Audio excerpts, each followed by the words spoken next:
கியாஃபோ education வழங்கும் சிறுவர்களின் வாசிப்பை மேம்படுத்துவதற்கான தொடர் கலந்துரையாடல்ல இன்றைய நாள் நாங்கள் 4வது கலந்துரையாடல்ல உங்களை சந்திப்பதில் மகிழ்ச்சி. இன்றைய கலந்துரையாடலுக்கான தலைப்பு வந்து பிள்ளை புத்திறன் விருத்திக்கு உதவும் ஓர் அணுகுமுறை. இந்த கலந்துரையாடலை கொண்டு நடத்துபவர் வந்து வழிப்படுத்துபவர் செல்வேந்திரன் அவர்கள். தொடர்ந்து செல்வா சார் அவர்கள்ட்ட இதை கையளிக்கிறேன். இந்த கலந்துரையாடலில் மதிப்பிற்குரிய அன்பிற்குரிய சகலருக்கும் வணக்கங்கள். மீண்டும் ஒரு பொதுவான விடயம் தொடர்பாக உங்களோடு கலந்துரையாடுகிறேன். மீண்டும் நான் குறிப்பிடுகிற அம்சம், இது ஒரு பொதுவான தலைப்பு. இந்த தலைப்பில் நீங்கள் பெற்றுக்கொள்கிற விடயத்தை அல்லது அறிவை எவ்வாறு பயன்படுத்தி கொள்ளலாம் உங்களுடைய வகுப்பறையில், அல்லது நீங்கள் யாருக்காவது வாசிப்பு வழிகாட்டுகிற போது எவ்வாறு பயன்படுத்தி கொள்ளலாம் என்பதை நீங்களே தீர்மானிக்க வேண்டும். மிகவும் ஒரு பெரிய பரப்பு என்றாலும் மிக சுருக்கமாக உங்களோடு இதனை பகிர்ந்து கொள்கிறேன். இந்த கலந்துரை என்னுடைய முன்வைப்பின் இறுதியில் நீங்கள் இது தொடர்பான வினாக்களை கேட்கிற போது அது தொடர்பான விளக்கங்களை என்னால் வழங்கக்கூடியதாக இருக்கும். இப்போ இங்கு குறிப்பிடப்பட்டிருக்கிறது வாசிப்பு திறன் கற்றல் கற்பித்தலுக்கு பொருத்தமான நுட்பங்களில் ஒன்று. இப்போ வாசிப்பு திறன் என்ற ஒரு விடயத்தை ஆரம்ப வகுப்புகளில் கற்பிப்பதற்காக பல நுட்ப முறைகள் கையாளப்படலாம். அவற்றில் ஓர் அணுகுமுறையை மாத்திரமே நான் இங்கு முன்வைக்க போகிறேன்.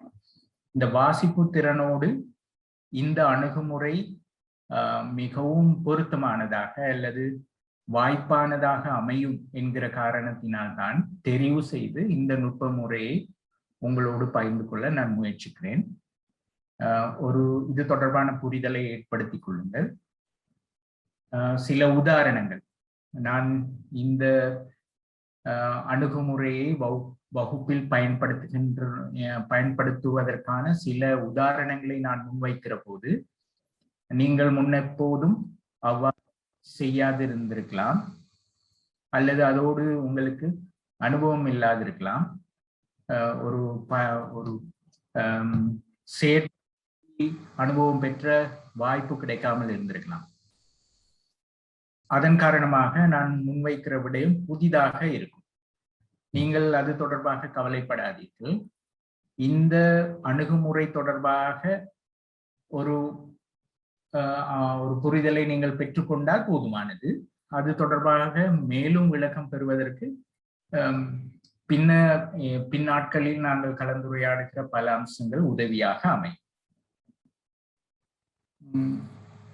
இந்த அம்சத்தை நாங்கள் அந்த அணுகுமுறை தொடர்பாக பேசுவதற்கு முன்னதாக இந்த விடயங்களை சற்றே யோசிப்போம். எங்களுடைய ஆரம்ப வகுப்பு பிள்ளை என்கிற போது அவர்கள் வாசிப்பதற்காக கற்கலாம். எவ்வாறு வாசிப்பது என்பது தொடர்பாக கற்கலாம். இப்போ எழுத்துக்களை அறிந்து கொள்வது என்பது, இது இன்ன எழுத்து, இது இந்த எழுத்தினுடைய சத்தம், இதனை இவ்வாறு உச்சரிக்க வேண்டும், இந்த எழுத்துக்கள் மூன்றும் சேர்ந்தால் அது இந்த சொல்லாக மாறுகிறது, இந்த சொல்லை நாங்கள் இப்படி உச்சரிக்க வேண்டும் என்று விளங்கிக் கொள்வதோ, அல்லது ஒரு சொல்லினுடைய பொருளை விளங்கிக் கொள்வதோ, அல்லது ஒரு வாக்கியத்தை இவ்வாறு தான் வாசிக்க வேண்டும், பல சொற்கள் சேர்ந்து வருகிற வாக்கியத்தை இவ்வாறு வாசிக்க வேண்டும், எவ்வாறு எந்த வேகத்தில் நாங்கள் வாக்கியங்கள் வேண்டும், எவ்வாறு சரியாக வாசிக்க வேண்டும், எவ்வாறான உச்சரிப்புகளோடு வாசிக்க வேண்டும், எவ்வாறான தொனியேற்ற இறக்கங்களோடு வாசிக்க வேண்டும் போன்ற விடயங்களை எல்லாம் அவர்கள் கற்றுக்கொள்வது வாசிப்பதற்காக கற்றல். அங்கு அவர்கள் வாசிப்பதற்கு பயிற்சி பெறுகிறார்கள் என்றுதான் கொள்ள வேண்டும். நான் இதற்கு முந்தி கலந்துரையாடிய 2 அம்சங்களை நாங்கள் எடுத்துக்கொண்டார். புதிய சொற்களை பிள்ளைகளுக்கு அறிமுகப்படுத்தி வைக்கிறோம். அது கூட அவர்களுடைய வாசிப்பதற்காக கற்றலோடு தொடர்புடையது. அவர்கள் வாசித்து விளங்கிக் கொள்வதற்கான அடிப்படை தேவை.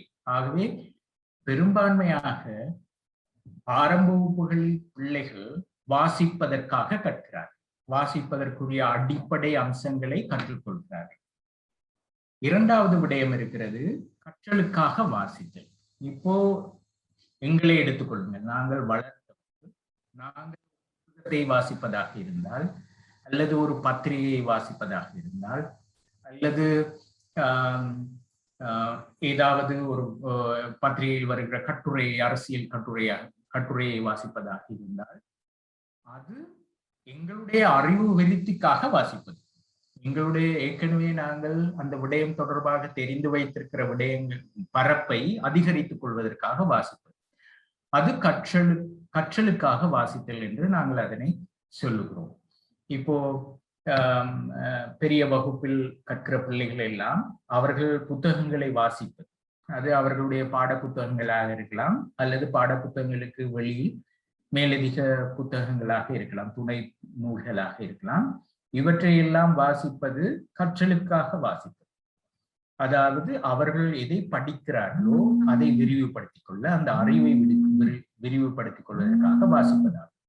அவ்வாறு வாசிப்பதில் 2 அம்சங்கள் இருக்கின்றன என்பதை நாங்கள் முதலில் புரிந்து கொள்ள வேண்டும். இந்த புரிதல் பலரிடத்தில் குறையும். இந்த 2ஐயும் ஒன்றாக நினைக்கிறார். அப்படி அல்ல. இப்போ தரம் 1ல படிக்கிற பிள்ளையோ, தரம் 2ல் படிக்கிற பிள்ளையோ, தரம் 3ல படிக்கிற பிள்ளையோ நான் வாசிப்பதெல்லாம் வாசிக்க பழகுவதற்காக, எதிர்காலத்தில் நன்றாக வாசிக்க கூடியவராக மாறுவதற்காகத்தான் அவர்கள் வாசிக்கிறார்கள். அவர்கள் வாசித்து நிறைய அறிவை ஈட்டிக் கொள்வதற்காக அல்ல. போக போக வேண்டுமென்றால் தரம் 4க்கு போக அல்லது 5க்கு போக ஓரளவு, அப்படி அல்லாமல் கற்றலுக்காக வாசிக்க தொடங்குவார். அதாவது அறிவையும் தேடி அல்லது விருத்தி செய்வதற்காக வாசிக்கிறார்கள். ஆனால் ஆரம்ப இந்த ஏர்லி கிரேட்ஸ் சொல்வார்களே, தரம் 1, 2, 3 ஆகிய வகுப்புகளில் அவர்கள் அதிகமாக வாசிப்பதற்காக கற்றல். அப்போ நாங்கள் முதலாவது அம்சத்தில் நிற்போம். சற்றே கற்றலுக்காக வாசித்தலை தற்போதைக்கு நாங்கள் தாமதித்து வைக்கலாம். அதற்காக கற்றல் என்பது என்கிற போது ஒரு ஆற்றலை நாங்கள் பெற்றுக்கொள்வது. அதாவது இப்போ நாங்கள் சைக்கிளோட கற்றுக்கொள்வது, அல்லது காரோட கற்றுக்கொள்வது, தையல் பழகுவது, பழகுகிற அம்சங்கள் எல்லாமே திறன்கள் என்பதை நாங்கள் புரிந்து கொள்ள வேண்டும். திறன்கள், அதாவது அறிவை காட்டிலும், அறிவு எல்லாவற்றிலும் இருக்கும்.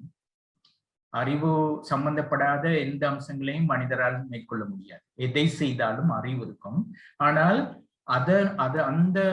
அதனுடைய பங்கை விட, ஒரு விடயத்தை நாங்கள் செய்கிற போது அந்த அறிவினுடைய பங்கை விட ஆற்றல் சார்ந்த, திறன் சார்ந்த அம்சங்கள் அதிகமாக இருக்கிற சில விடயங்கள் உள்ளன.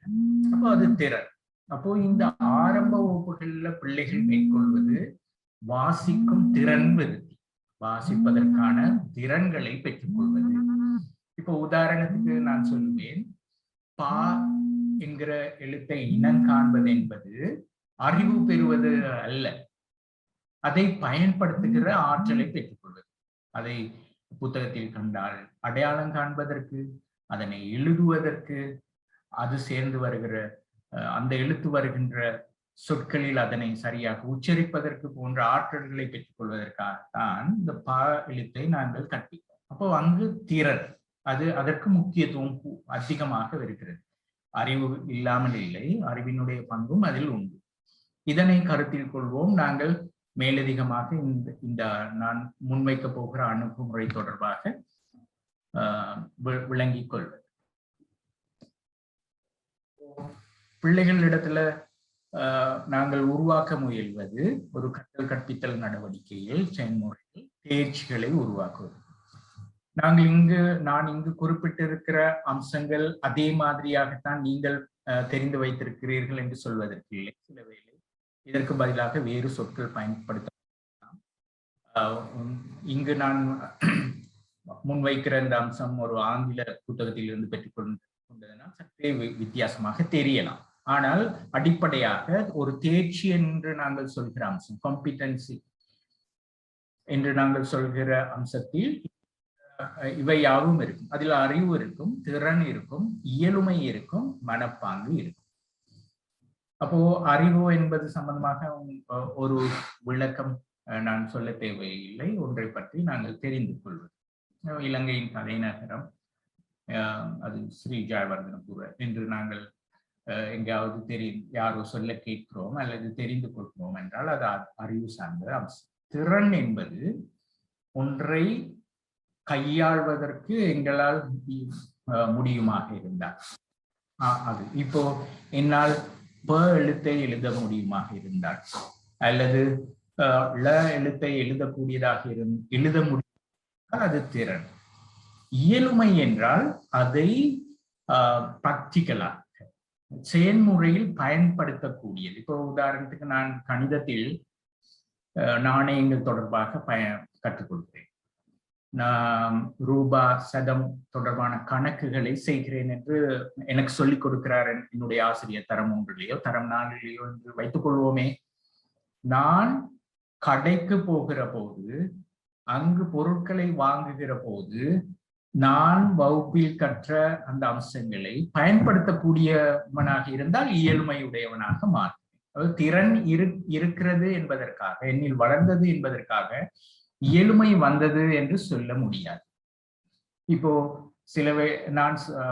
நான் எனக்கு பாடல் சொல்லிக் கொடுக்கிறார் என்னுடைய ஆசிரியர், எனக்கு பாட தெரிகிறது என்றால் எனக்கு பாடுகின்ற ஆற்றல், அந்த திறன் வந்துவிட்டது.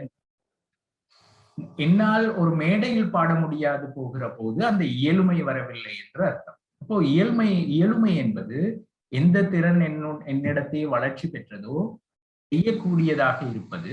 பிறகு மனப்பாங்கு சம்பந்தமாக உங்களுக்கு சொல்ல தேவையில்லை. என்ன அறிவை நான் கொள்கிறேனோ அது தொடர்பாக ஒரு நல்ல எண்ணம் உருவாகிற போது மனப்பாங்கு, இந்த அம்சங்கள் எல்லாம் கொண்டதுதான் தேர்ச்சி என்பது உங்களுக்கு தெரியாமல் இல்லை, தெரியும். நாங்கள் பல இடங்களில் இதனை பேசியிருக்கிறோம். அப்போ நாங்கள் இன்று பார்ப்பது திறன் தொடர்பாக. ஏன் அவ்வாறு சொல்கிறேன் என்றால், ஒரு திறனை கற்றுக்கொள்கிற போது அதற்கு என்ன அணுகுமுறை மிக பொருத்தமானதாக இருக்கும் என்று பார்த்து அது பற்றியே இன்று நாங்கள் பேசப்போம்.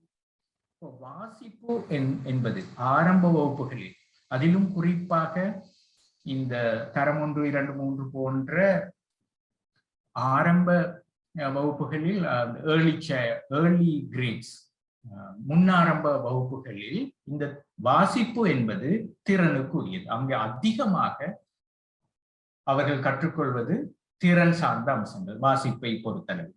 அப்போ அதற்கு என்ன ஒரு அணுகுமுறை பொருத்தமானதாக இருக்கும் என்பதை நாங்கள் இங்கு பார்க்கலாம்.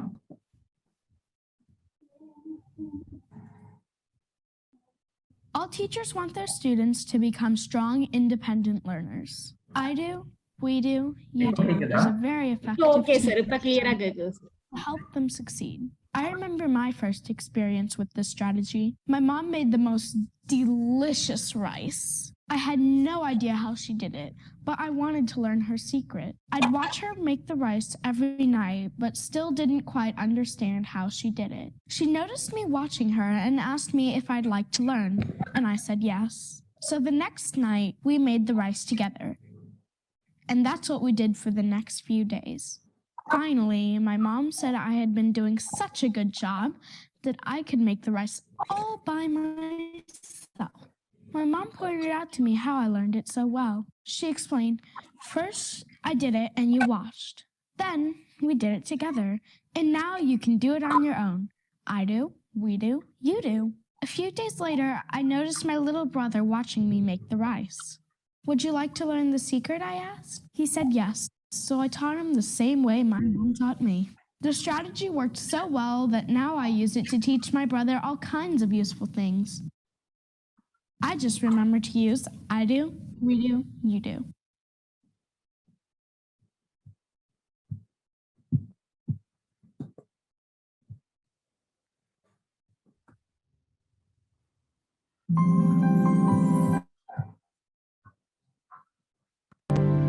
இந்த வீடியோல நீங்க பார்த்தது என்னன்னா, இப்போ நாங்க கற்றுக்கொள்கிற அம்சங்கள்ல சிலது அறிவுக்குரியது, பெரும்பான்மையா அது அறிவுக்குரியது. நாங்க ஒரு தகவலை தெரிந்து கொண்டால் அது அறிவுக்குரியதாக இருக்கும்.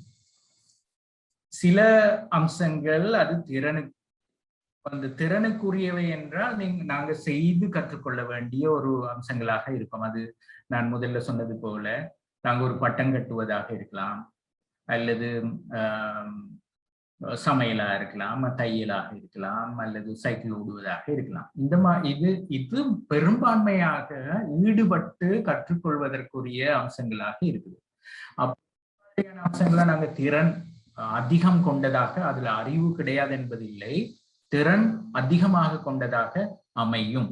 அதே போல வாசிக்க கற்றுக்கொள்வது, மீண்டும் சொல்றேன், கற்றலுக்காக வாசிப்பதல்ல, வாசிக்க கற்றுக்கொள்வது என்பது அதிக அளவில் திறன் சார்ந்ததாக அமைவதன் காரணமாக நாங்கள் இந்த அம்சத்தை தெரிவு செய்து கொள்ளலாம்.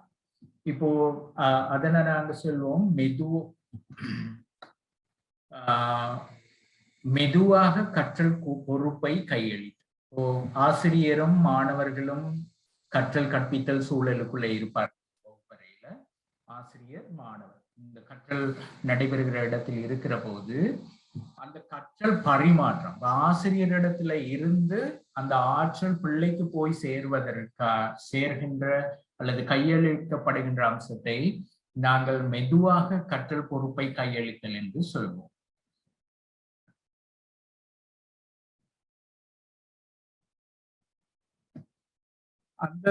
அதில் முதல்ல என்ன செய்வார் என்றால், ஆசிரியர் அதனை செய்து காட்டுவார். அந்த ஆற்றலுக்குரிய திறனுக்குரிய அம்சத்தை ஆசிரியர் இந்த வகையான ஒரு கற்றல் பரிமாற்றத்தில் கற்றல் கற்பித்தல் செயல்முறையில் முதலில் என்ன நடக்கும் என்றால், ஆசிரியர் அந்த குறிப்பிட்ட அம்சத்தை செய்து காட்டுவார். இரண்டாவதாக ஆசிரியரும் மாணவரும் இணைந்து செயற்படுவார்கள். அந்த செயற்பாட்டில் இரண்டு பேரும் சேர்ந்து ஈடுபடுவார்கள். அப்போ கொஞ்சமாக ஆசிரியரிடத்தில் இருந்த அந்த திறன் ஆற்றல் மெதுவாக மாணவர்களிடத்திலும் போகிற அந்த நிலைமை ஏற்படுகிறது.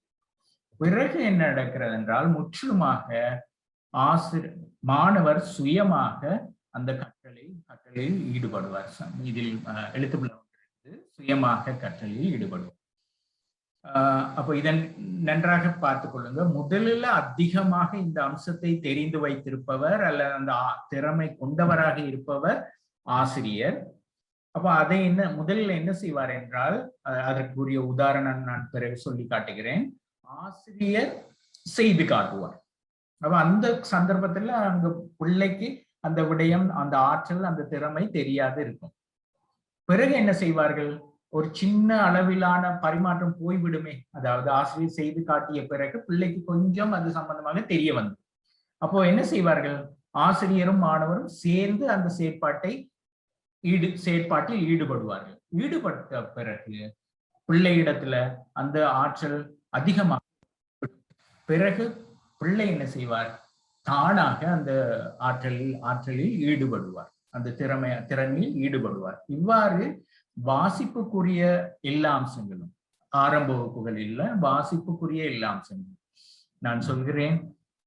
ஒரு எழுத்தை இனம் காண்பதாக இருக்கலாம், அல்லது எழுத்துக்களை சேர்த்து சொற்களாக வாசிப்பதாக இருக்கலாம், சொற்கள் பல இணைந்து வருகிற வாக்கியத்தை வாசிப்பதாக இருக்கலாம். பிறகு சரளமாக வாசிப்பது, அதாவது பிழை இல்லாமல் வாசிப்பது, தொனியேற்ற இறக்கத்தோடு வாசிப்பது, உரிய வேகத்தில் வாசிப்பது. இந்த வேகம் சம்பந்தமாக இதற்கு முன்னதாக நான் உங்களோடு பேசியிருக்கிறேன். ஒரு குறிப்பிட்ட வேகத்தில் பிள்ளைகள் புத்தகங்களை அல்லது பந்திகளை அல்லது பாடங்களை, கதைகளை வாசிக்க முடியாது போனால் அவர்களால் கிரகித்துக் கொள்ள முடியாது.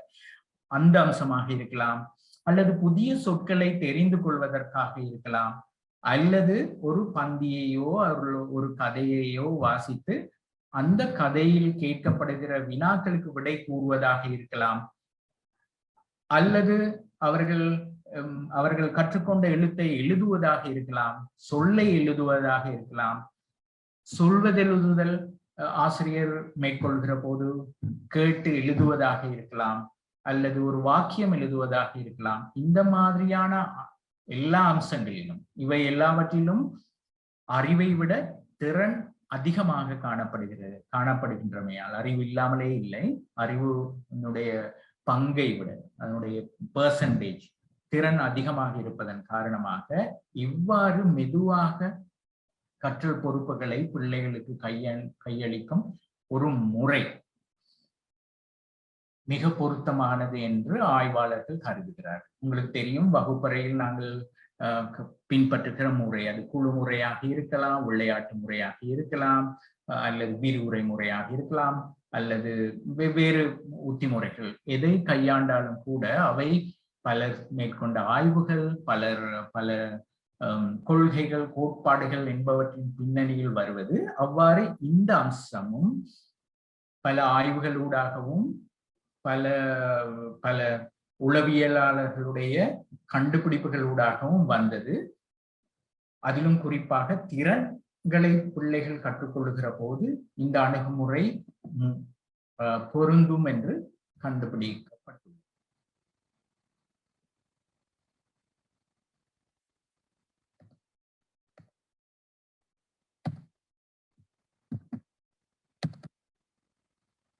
இப்போ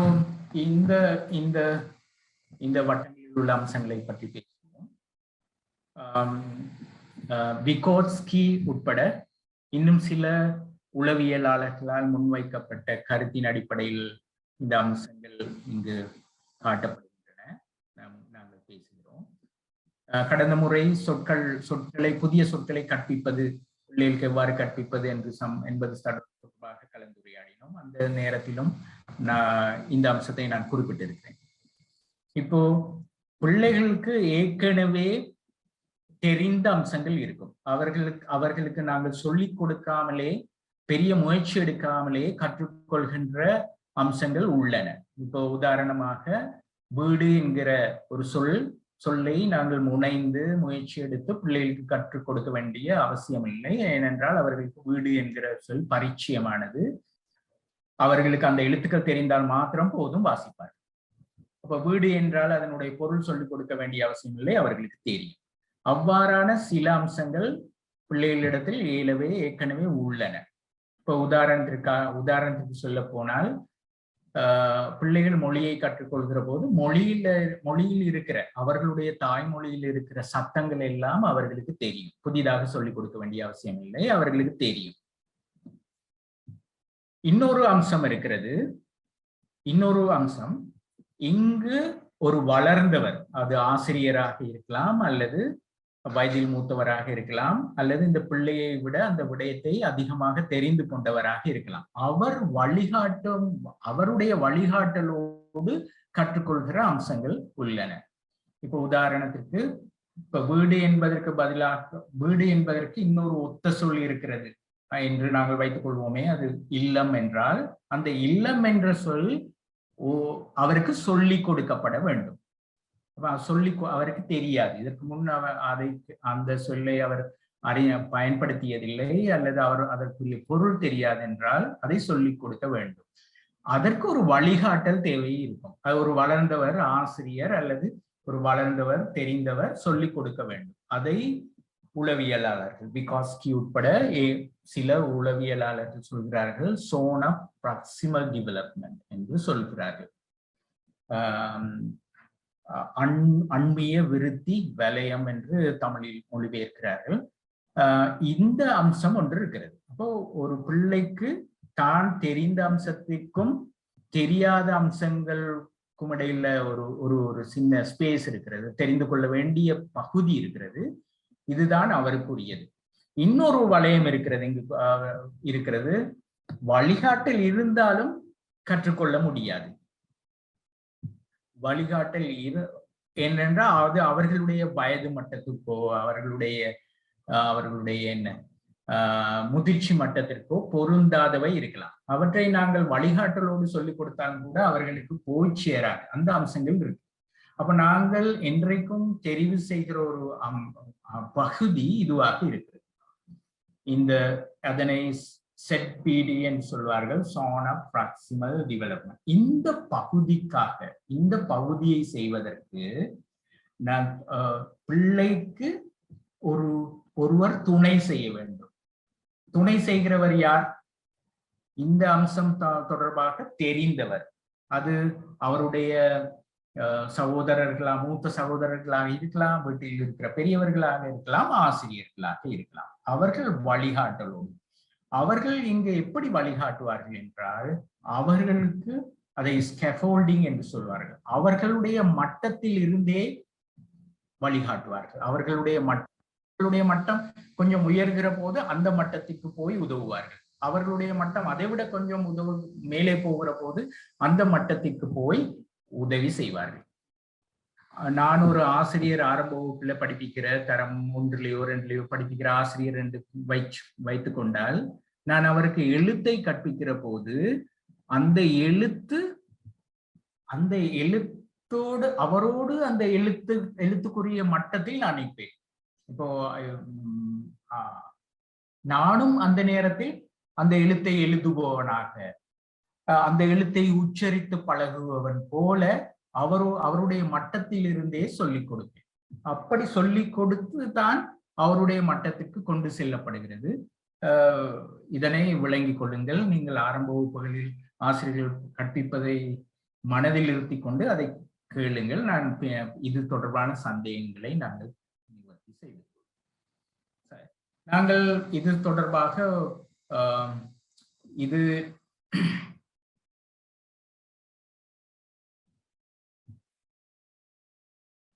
the gradual transfer of learning responsibilities. இத நாங்க சொல்றோம், மெதுவாக கற்றலை பிள்ளைகளுக்கு பொறுப்பளிக்கிற அம்சத்துக்கு நான் ஒரு உதாரணம் சொல்கிறேன்.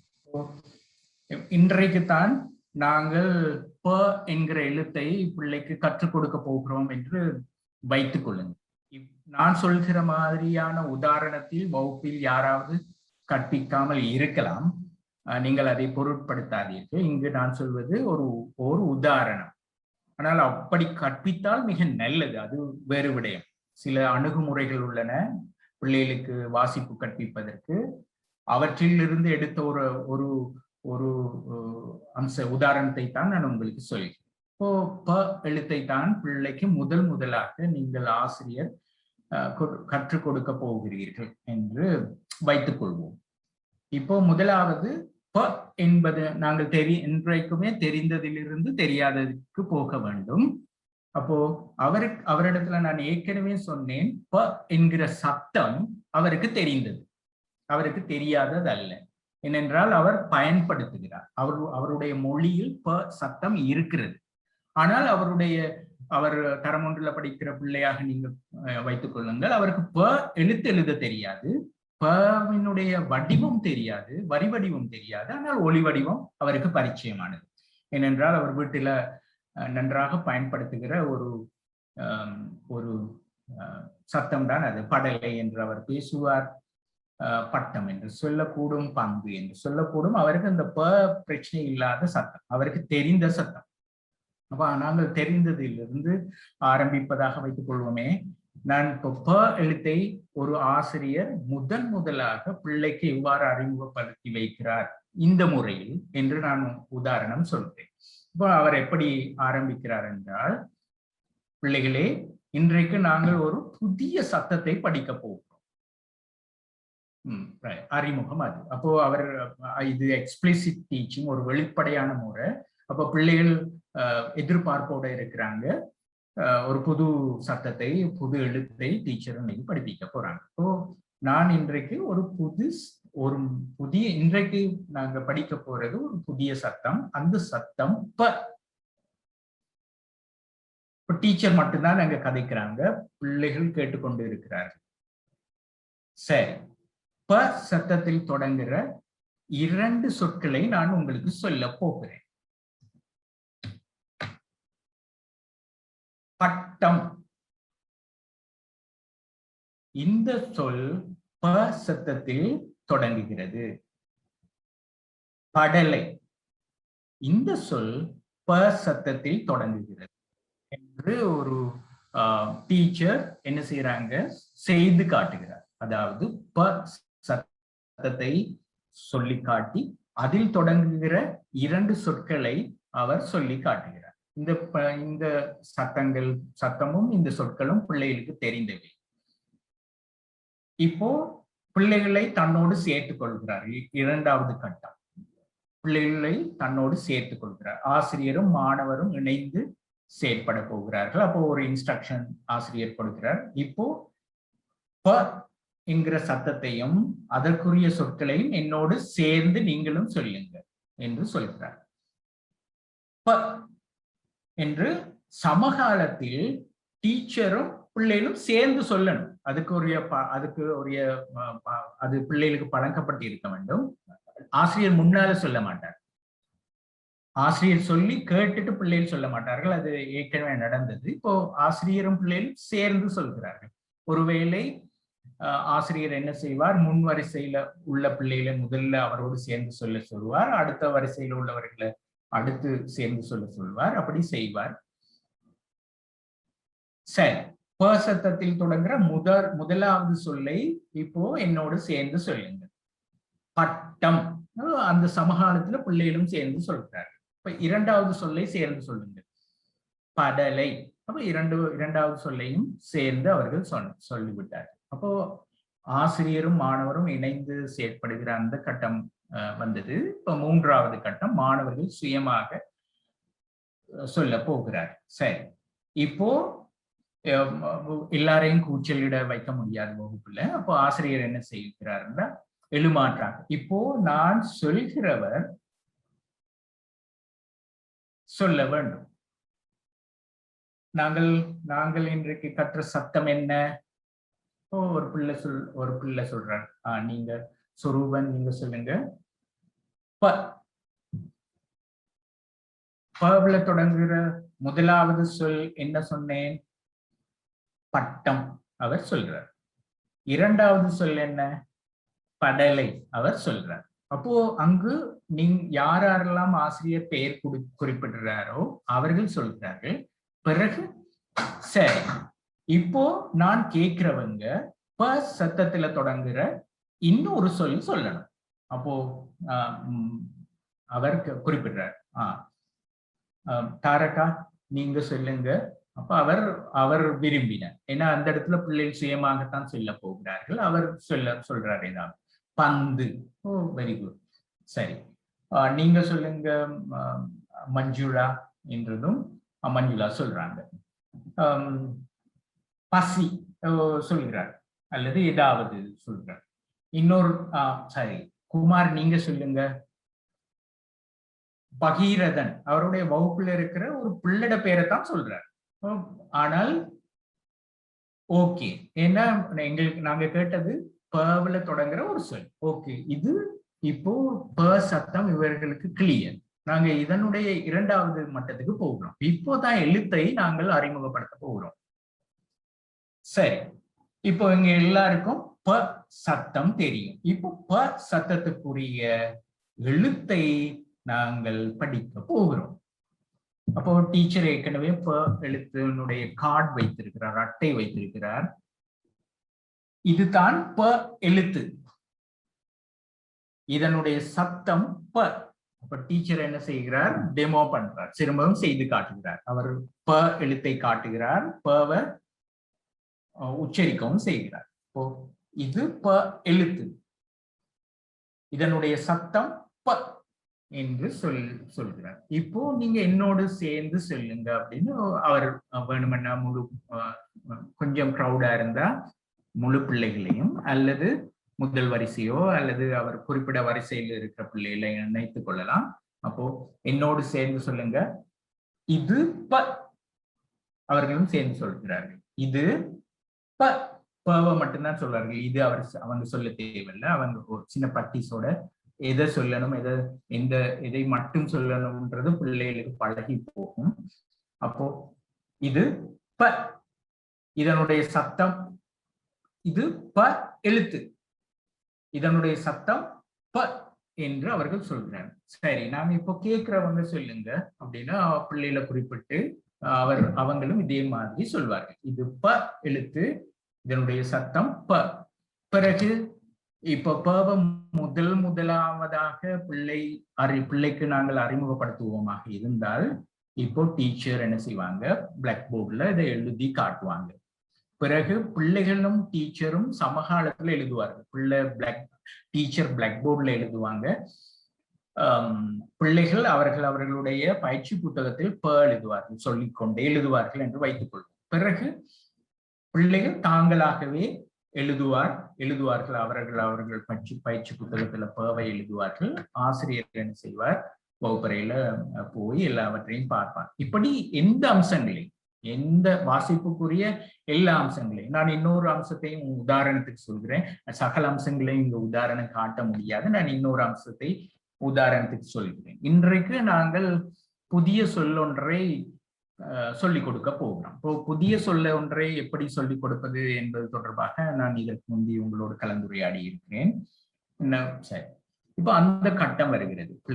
பிள்ளைக்கு சொல்கிறப்போ, நான் இன்றைக்கு ஒரு புதிய சொல்லை உங்களுக்கு சொல்லிக் கொடுக்க போகிறேன். அந்த சொல் ஆடை.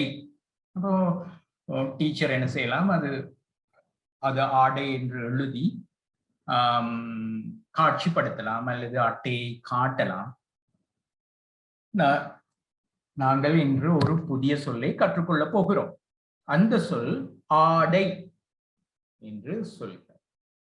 அடுத்ததாக அதற்கு இப்போ நான் அன்றைக்கு சொன்னேன், வெறுமனே ஒரு சொல்லை அறிமுகப்படுத்தினால் பிள்ளைகளுடைய அவர்களுக்கு கற்றலாகாது, அதற்குரிய பொருளை சொல்ல வேண்டும்.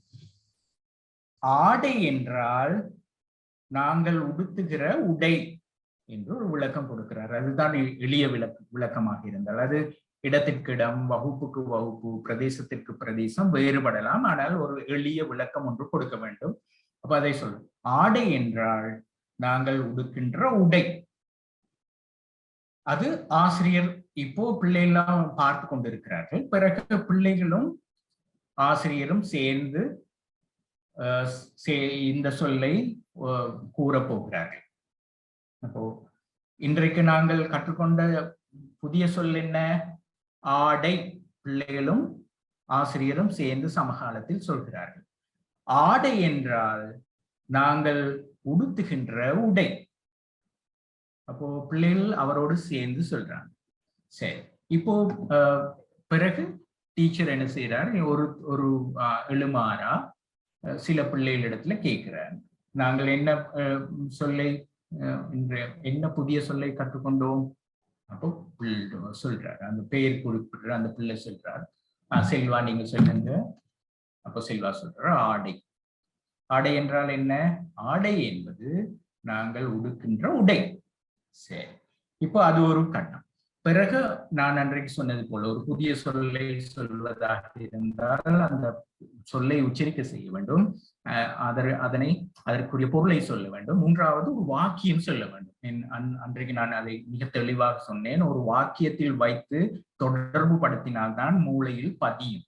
அந்த வாக்கியத்தில் வருகிற ஏனைய அம்சங்கள் அவர்களுக்கு தெரிந்ததாக இருக்கும். மூளையில் பதிவதாக இருந்தால் ஏற்கனவே மூளையில் தெரிந்து வைத்திருக்கிற விடயத்தோடு தான் ஒரு புதிய விடயம் போய் ஒட்டி கொள்ளும். ஆகவே ஒரு வாக்கியத்தில் வைக்க வேண்டும். அப்போ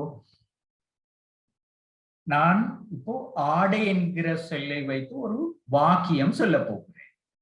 நன்றாக கேளுங்கள். நீங்கள் உடுத்தி இருக்கும் அல்லது உங்களுடைய ஆடை அழகானது.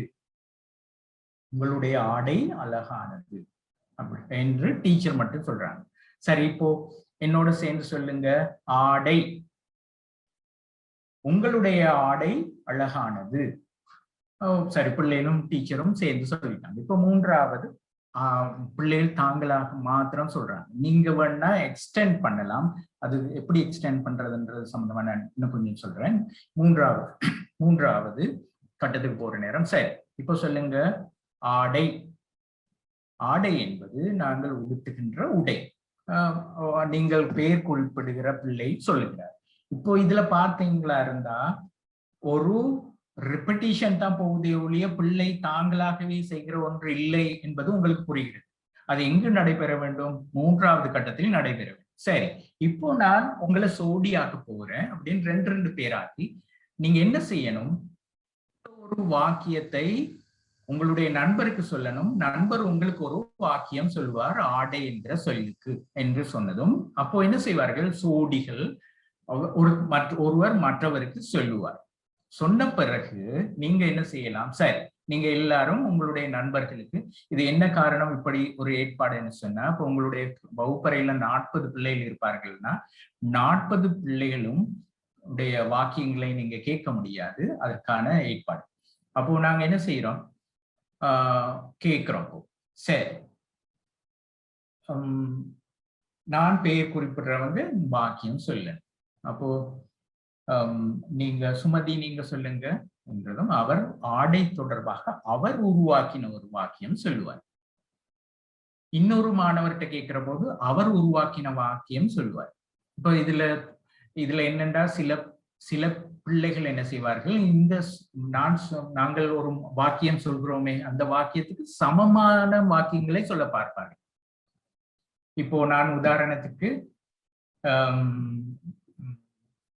சந்துருவின் ஆடை அழகானது அப்படின்னு சொன்னால் அவர் அதுல ஒரு சின்ன மாற்றம் மட்டுமே செய்து ரமேஷின் ஆடை அழகானதுன்னு சொல்லக்கூடும். ஆனால் நாங்க அதை பொருட்படுத்த வேண்டிய அவசியம் இல்லை. ஓரளவு கிட்டிய என்ன அவருக்கு இந்த வாக்கியம் உருவாக்குறதுக்கு பயிற்சி கொடுக்கல. அவர்கள் இதை விட வித்தியாசமான வாக்கியங்கள் சொல்வது நல்லது. ஆனால் இங்கே நாங்கள் செய்வதெல்லாம் ஒரு சொல்லை அவர்களின் மனதில் பதிய செய்வதற்கான முயற்சி. அப்ப அது இங்கு நடக்குது. அவர்களுக்கு வாக்கியங்கள் உருவாக்குவதற்காக நாங்கள் இன்னொரு வேலை செய்வோம், இன்னொரு சந்தர்ப்பம் கிடைக்கும், அந்த நேரத்தில் அதனை வேறு விதமாக செய்யணும். நான் இந்த 2 உதாரணம், இது இப்படியாக அதாவது ஆசிரியர் செய்து காட்டுவது, பிறகு பிள்ளைகளும் ஆசிரியரும் சேர்ந்து செய்வது, பிறகு பிள்ளைகள் மாத்திரம் செய்கின்ற முறை, இந்த வெளிப்படையான இந்த கற்றல் கற்பித்தல் முறை வாசிப்பு திறனை கற்பிப்பதற்கு மிகவும் பொருத்தமானது. இது எல்லாவற்றுக்கும் பொருத்தமானது. அதாவது ஒரு எழுத்தை அறிமுகப்படுத்துவதற்கு, எழுத்துக்கள் பலவற்றை சேர்த்து சொற்களை உருவாக்கி வாசிப்பதற்கு, பல சேர்ந்த வாக்கியங்களை வாசிப்பதற்கு, பந்திகளை சரளமாக வாசிப்பதற்கு, கிரகித்தலை கற்பிப்பதற்கு, புதிய சொற்களை கற்பிப்பதற்கு, சொல்வதெழுதுதல் மேற்கொள்வதற்கு, வாக்கியங்கள் அமைத்து எழுதுவதற்கு போன்ற திறன்களை விருத்தி செய்வதற்கான எல்லா சந்தர்ப்பங்களிலும் இந்த அணுகுமுறையை பயன்படுத்தலாம். இதில் சற்றே அதிகமாக அறிவுக்குரிய அம்சமாக இருந்தால் இது பொருந்தாது. அதனையும் நான் குறிப்பிடுகிறேன். இப்போ நீங்க தரம் 5ல படிப்பிக்கிறீங்க, அவரை ஸ்காலர்ஷிப்புக்காக நீங்க பழக்கப்படுத்துறீங்க, தயாரிக்கிறீங்க. அந்த நேரம் அவர் இந்த மூலிகை தாவரங்கள் எல்லாம் நிறைய பெயர்களை எல்லாம் நிறைய தெரிந்து கொள்ள வேண்டும் என்றால் அங்கு நடைபெறுவது அறிவுக்கு தான் மிக அதிகமான முக்கியத்துவம் கொடுக்கிறோம். அங்கு இந்த அணுகுமுறை பொருந்தாது. நான் குறிப்பிடுவது வாசிப்பை ஒரு ஆற்றல் விருத்தியாக பிள்ளைகள் மேற்கொள்கிற போது அதற்கு பொருத்தமான ஒரு அணுகுமுறை. இந்த அணுகுமுறையில் நீங்கள் பிள்ளைகளுக்கு எழுத்துக்களை அறிமுகப்படுத்தினால், எழுத்துக்களுடைய உச்சரிப்பை அறிமுகப்படுத்தினால், சொற்களை வாசிப்பதற்கு பழக்கப்படுத்துவீர்களாக இருந்தால், புதிய சொற்களை அறிமுகப்படுத்துவதற்கு பயன்படுத்துவீர்களாக இருந்தால், பிள்ளைகள் சரளமாக வாசிப்பதற்கு பயன்படுத்துவீர்களாக இருந்தால், கிரகித்தலை மேம்படுத்துவதற்காக பயன்படுத்துவீர்களாக இருந்தால், அதனுடைய வெற்றி மிக உச்சமாக அமையும். இப்படியான இந்த அணுகுமுறையை பயன்படுத்தும் போது நீங்கள் கவனத்தில் கொள்ள வேண்டிய சில அம்சங்கள் உள்ளன. அவை என்னென்னவென்று பார்க்கலாம். தொடங்கும் போதே பிள்ளைகள் எதனை கற்றுக்கொள்ள போகின்றார்கள் என்பதனை வெளிப்படையாக கூறுதல். முதலாவதாகவே நீங்கள் பிள்ளைக்கு சொல்லிவிட வேண்டும், நாங்கள் ஒரு புதிய விடயத்தை அல்லது இந்த எழுத்தை அல்லது இந்த சொல்லை கற்றுக்கொள்ள போகிறோம் என்பது அவர்களுக்கு முதலிலேயே சொல்ல வேண்டும். அது ரெண்டமா இருக்கக்கூடாது. அதாவது இப்போ எழுமாறாக கற்றுக்கொள்வதாக தற்செயலாக கற்றுக்கொள்வதாக இருக்கக்கூடாது. அவருக்கு தெரியும். இப்போ வகுப்பை விட்டு போகிற போது அந்த பிள்ளைக்கு தெரியணும், இன்றைக்கு நான் புதிதாக தெரிந்து கொண்ட 2 சொற்கள், புதிய சொற்கள் இவைதான் என்று தெரிந்து கொண்டுதான் அந்த வகுப்புல இருந்து அவர் வீட்டுக்கு போகணும். அப்படி புதிய எந்த விடயமும் இதைத்தான் கற்றுக்கொள்கிறோம் என்பதை பிள்ளைக்கு முன்கூட்டியே அதை அறிமுகப்படுத்துவதற்கு முன்னதாகவே சொல்லிவிட வேண்டும். 2வது, பிள்ளைகளுக்கு தெரிந்தவற்றிலிருந்து ஆரம்பிக்க வேண்டும். நீங்கள் ஒரு புதிய எழுத்தை கற்பிப்பதாக இருந்தால் அவர்களுக்கு வாய்மொழி மூலமாக அவர்களுக்கு தெரிந்த அந்த சத்தம் வருகிற சொற்களில் இருந்து ஆரம்பிக்கலாம். அப்போ அவர்களுக்கு தெரிந்தவற்றிலிருந்து ஆரம்பிக்க வேண்டும். அல்லது நீங்கள் புதியவற்றை அவர்களுக்கு தெரிந்தவற்றோடு தொடர்பு படுத்த வேண்டும். புதிய சொல்லொன்றை நீங்கள் சொல்லிக் கொடுக்கிற போது அதோடு தொடர்புடைய இன்னொரு அம்சத்தோடு சேர்க்க வேண்டும். சிந்திக்கும் செயற்பாடுகளையும் உணர்த்து வெளிப்படுத்துங்கள். இப்போ நாங்களும் என்ன செய்ய வேண்டும் என்றால், நாங்க சிந்திப்பது, இப்ப பிள்ளைகள் தானே, சின்ன பிள்ளைகள், நாங்க மனசுக்குள்ள சிந்திப்பதை வெளியில கேட்கிற மாதிரி செய்ய வேண்டும். இப்ப உதாரணத்துக்கு ஒரு பந்தியை வாசித்து அதில் தான் வினா கேட்கப்பட்டிருந்தால் அந்த வினாவுக்கான விடையை தேடுகிற போது நீங்க உரத்து அந்த செய்யணும். அப்படின்னா, என்ன கேள்வி, தொப்பி எங்கே விழுந்தது, இதற்குத்தான் விடை தேட வேண்டும். இதுல நான் தேடி பார்க்கணும். எங்கே என்று கேள்வி வந்தால் அது ஒரு இடமாக இருக்கும் அல்லவா? சரி, அதோடு நான் இந்த பந்தியை திரும்ப வாசித்து பார்க்க வேண்டும். அப்படி நீங்க எதெல்லாம் நாங்க நினைக்கிறோமோ ஒரு அதை செய்து காட்ட வேண்டும். திங் அலவுட், அப்போ சத்தமா செய்ய வேண்டும். ஏனென்றால் அப்போதான் அவருக்கு தெரியும் இந்த பிள்ளையும் தான் என்ன செய்ய வேண்டும் என்று விளங்கிக் கொள்ளும். அல்லது நான் மௌனமாக நினைத்து கொண்டால் பிள்ளைக்கு தெரியாது, டீச்சர் என்ன செய்தாங்க, எப்படி அதை கண்டுபிடித்தாங்க அப்படின்னு தெரியாது. அப்போ நாங்க அது பெரிய வகுப்புல கூட உங்களுக்கு தெரியும், கணிதம் கற்பிப்பவர்கள் கணிதம் கற்பிக்கிற போது இதை செய்வார்கள். இப்போ என்ன செய்யணும், இதை சுருக்கலாம். சுருக்கினால் இங்கு 2 விட வரும், அங்கு 3 வரும் என்றெல்லாம் அப்படி சொல்லுவார்கள், வெளியே சொல்லுவார்கள். அந்த மாதிரி நாங்கள் அந்த ப்ராசஸ நாங்க என்ன செய்யணும், பிள்ளைகளுக்கு கேட்கக்கூடியதாக செய்யணும். இப்போ நீங்க ஒரு எழுத்தை கரும்பலையில் எழுதுகிற போது எழுதுகிறோம்னு வச்சுக்கோமே, அப்போ இதுல மேல தொடங்கி அப்படியே கீழே வந்து பிறகு வலது பக்கமாக போய் பிறகு இங்க இருந்து மேல போகணும். அப்படின்னு நீங்க என்ன செய்யணும், நீங்க எதை நாங்க நினைக்கிறோமோ அதை அப்படி சொன்னால் அது அவர்களுக்கு உதவியாக இருக்கும், அந்த குறிப்பிட்ட திறனை நன்றாக கற்றுக்கொள்வது. கற்பிக்கும் அம்சத்தை சிறிய கூறுகளாக ஆக்கிக் கொள்ள வேண்டும், சின்ன சின்ன கூறுகளா. அப்போ ஏன் சொல்லுங்க பாப்பா, அவங்க சின்ன பிள்ளைகள், அப்போ பெரிய அளவுல கொடுத்தா முழுமையாக கொடுத்தால் அவர்களால இலகுவாக கற்றுக்கொள்ள முடியாது. அப்போ ஒரு எழுத்தை அறிமுகப்படுத்துவதாக இருந்தால் முதலாவது அந்த எழுத்துக்குரிய சத்தத்தை அவர்களுக்கு சொல்லிக் கொடுக்க வேண்டும். பிறகு எழுதுவதற்குரிய திசைமுகத்தை சொல்லிக் கொடுக்க வேண்டும். பிறகு அந்த சொல்லை திரும்ப உச்சரிப்பதை சொல்லிக் கொடுக்க வேண்டும். இப்படி சின்ன கூறுகளாக சொல்லிக் கொடுக்கலாம். அல்லது நான் சொன்னது போல ஒரு புதிய சொல்லை அறிமுகப்படுத்துவதாக இருந்தால் அந்த சொல்லை எப்படி உச்சரிக்க வேண்டும் என்று எல்லாருக்கும் சொல்லிக் கொடுத்துவிட்டு பிறகு அதை ஒரு வாக்கியத்தில் வைத்து பயன்படுத்துவது என்று பிரித்து கொள்ள வேண்டும். சில சின்ன கூறுகளாக பிரித்து கொண்டால் எந்த ஸ்கின்னர் அப்படித்தான் சொல்கிறார், நடத்தைவியல் உளவியலாளர். அவர் இந்த சின்ன கூறுகளாக பிரித்து கற்பிப்பது பயன் தரும் என்று சொல்கிறார். அப்போ சின்ன திறன்கள் ஆற்றல்களை கற்கிற போது, இப்போ நீங்க அது வாலிபால் பழகிறதா இருக்கலாம், ஃபுட்பால் பழகிறதா இருக்கலாம், அல்லது நீச்சல் பழகிறதா இருக்கலாம். நீங்க பாருங்க, எந்த ஆற்றலையும் கற்றுக்கொள்வதாக இருந்தால் எடுத்ததும் உங்களுக்கு திடீரென நீந்துவதற்கு சொல்லிக் கொடுக்க மாட்டார்கள். அதனுடைய சின்ன கூறுகளை எல்லாம் சொல்லிக் கொடுத்து தான் உங்களை முழுமையாக நீச்சல் நீந்தக்கூடியவராக மாற்றுவார். அதே போலதான் வாசிப்பும் சின்ன கூறுகளாக பிரித்து கற்பிக்க வேண்டும். பிள்ளைகளின் அடைவு மட்டத்திற்கும் வளர்ச்சி மட்டத்திற்கும் பொருத்தமான அம்சங்களை மட்டுமே தெரிவு செய்தல் வேண்டும். அது போன முறை நாங்கள் புதிய சொற்களை தெரிவு செய்து கொடுக்கிறது போல என்ன செய்ய வேண்டும், இப்போ சரியாக தெரிவு செய்யும். இப்போ உதாரணத்துக்கு வைத்துக் கொள்வோம், வீடு, வீடு, இல்லம், இல் என்கிற மூன்றும் ஒரே பொருளில் வருகிறதாக நீங்க கொண்டால் வீடு படிப்பிக்கமே இல்லை, அவர்களுக்கு தெரியும். இல்லம் புதிய சொல்லாக அவர்களுக்கு அறிமுகப்படுத்தி வைக்க வேண்டும். ஆனால் இல் என்கிற ஒரு சொல்லை அவர்களுக்கு அறிமுகப்படுத்தி வைக்கவே முடியாது, ஏனென்றால் அது அவர்களுக்கு பொருத்தமானதல்ல. ஆசிரியர் தமது கற்றலோடு கூட வருகின்றார் என்ற நம்பிக்கையை பிள்ளைகளிடத்தில் பேணுதல் வேண்டும். எந்த திறனையும் கற்றுக் கொடுக்கிற போது ஆசிரியர் கூடவே இருக்கிறார். அதுதான் விகாட்ஸ்கி குறிப்பிடுகிறார், ஸ்கேஃபோல்டிங் என்று சொல்வார்கள்.